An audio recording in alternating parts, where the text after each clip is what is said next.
హైదరాబాద్ ఉస్మానియా యూనివర్సిటీలో సీఎం రేవంత్ రెడ్డి చిత్రపటానికి పాలాభిషేకం చేశారు all India Telangana tribal JAC. Gorboli భాషను రాజ్యాంగంలోని 8వ షెడ్యూల్లో చేర్చాలని రాష్ట్ర సర్కార్ తీర్మానం చేసిందన్నారు. అసెంబ్లీ తీర్మానాన్ని కేంద్ర ప్రభుత్వానికి పంపిన సీఎం రేవంత్ రెడ్డికి ధన్యవాదాలు తెలిపారు. దేశంలో 12 కోట్లకు పైగా లంబాడా ప్రజలు మాట్లాడే బంజారా భాషను, సంస్కృతి సాంప్రదాయాలను పరిరక్షించే విధంగా ఉందన్నారు. తెలంగాణ రాష్ట్రంలోని 40 లక్షల గిరిజన బంజారా ప్రజలు రాష్ట్ర సర్కార్కి అండగా ఉంటారని తెలిపారు.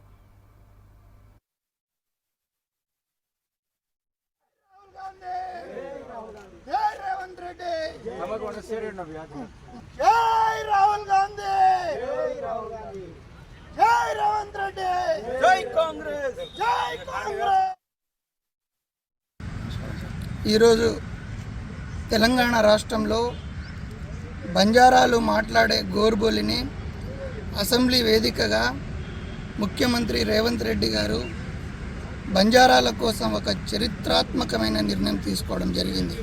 దీనికి యావత్ బంజారా జాతి తరపున, అన్ని కుల సంఘాల తరపున రేవంత్ రెడ్డి గారికి, కాంగ్రెస్ పార్టీకి ధన్యవాదాలు తెలియజేస్తూ ఉన్నాం.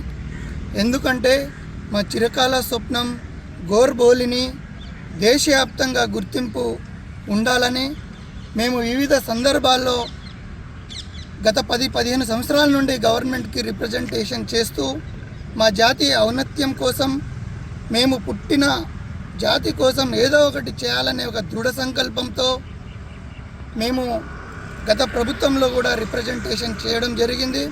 కానీ మొన్న జరిగిన సేవలాల్ జయంతి ఫిబ్రవరి 15వ తారీఖున మా గౌరవ డోర్నకల్ ఎమ్మెల్యే గారు, young and dynamic MLA Ramachandra Naik గారి నేతృత్వంలో మా అన్ని ఎమ్మెల్యేలకు, మా ఎంపీ సాబ్ బలరాం నాయక్ గారు అందరూ చొరవ తీసుకొని ఈరోజు రేవంత్ రెడ్డి గారికి ఒప్పించి మెప్పించి అసెంబ్లీలో బిల్లును తీర్మానం చేసే విధంగా కృషి చేసిన ఎమ్మెల్యేలందరికీ, ముఖ్యంగా అందులో ఎక్కువగా తన వంతు సహకారం చేసిన మా డోర్నకల్ ఎమ్మెల్యే రామచంద్ర గారికి యావత్ బంజారా జాతి బిడ్డల తరపున కృతజ్ఞతలు తెలియజేస్తూ ఉన్నాం.